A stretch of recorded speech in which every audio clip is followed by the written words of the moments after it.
ফার্স্টে আমার ফালতু কথা না শুনে ভিউটা এনজয় করো, ভালো লাগবে।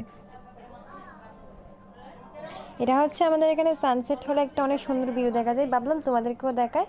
তারপর হচ্ছে আমার বাগানে যে অপরাজিতা ফুলগুলো ফুটেছিল, এখন তো সন্ধ্যা হয়ে যাচ্ছে, এগুলো এমনি তো নষ্ট হয়ে যাবে, ভাবলাম ছিঁড়ে ফেলি। অপরাজিতা ফুলগুলো যদি ছিঁড়ে ফেলি তাহলে আরও নতুন নতুন ফুল আসবে। আর এই গাছটাতে এত বেশি ফুল ফুটে, আলহামদুলিল্লাহ অনেক বেশি ফুল ফুটে।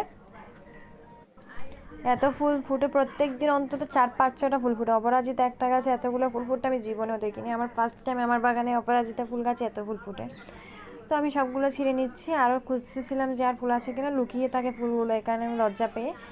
তো আমি সবগুলো ছিঁড়ে ফেললাম। আর তোমরা যদি চাও আমার কাছ থেকে অপরাজিতা কিনতে পারো, তো অনেকে চাইলে ফ্রিতেও নিতে পারে, আমার বাসায় এসে নিয়ে গেলে আমি ফ্রিতেই দিব তোমাদের। তো আমি সবগুলো নিয়ে নিলাম। এবার হচ্ছে ভাবলাম যে যেহেতু অপরাজিতা ফুল ছিঁড়েছি, অন্য ফুলগুলোও ছিঁড়ে ফেলবো।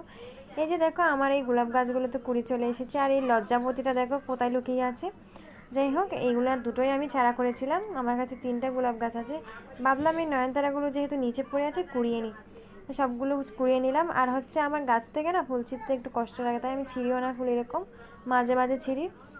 আর হচ্ছে গোলাপ ফুল এই এই সময়টায় ছিঁড়ে ফেললে কী হয়, শীতকালে ফুল ফুটে, কিন্তু আমার আর ফুলগুলো দেখলে ছিঁড়তে ইচ্ছে করে না, তাই আমি আর ছিঁড়িও না। এই যে দেখো এই পর্তুলিকাগুলো সকালে ফুটেছে, এখন ছিঁড়ে ফেলছি, যেহেতু এখন সন্ধ্যা হয়ে গেছে, এগুলো আর থাকবেও না, এমনি একটু একটু ফুটো ফুটো অবস্থা ছিল, তাই জন্য আমি ছিঁড়ে ফেললাম এগুলোকে। তারপর তোমাদেরকে একটা জিনিস দেখাবো, কিছুক্ষণ অপেক্ষা করো। আমি ঘুরতে ঘুরতে পাগল হয়ে গেছি এই গাছটা খোঁজার জন্য, আমি সব জায়গায় ঘুরছিলাম মোবাইল নিয়ে। তো আমি সব জায়গায় ঘোরার পর ফাইনালি পেয়ে গেছি, দেখেছি। এই যে এই গাছটা হলো, তোমরা সবাই চিনবে আশা করি, এটা আমার বাগানে সব টবের মধ্যে হয়ে যাচ্ছে কেমনে জানি না। এই যে এই দেখো, এটা হচ্ছে মোরগ জুটি বলে আমরা, এটাতে ছোটো ছোটো ফুল ফুট অনেক সুন্দর লাগে। এটা যদি আরও আরও বড় টবে হতো আরও সুন্দর ফুল ফুটতো। তারপর একটু ছবি তুললাম। বাই।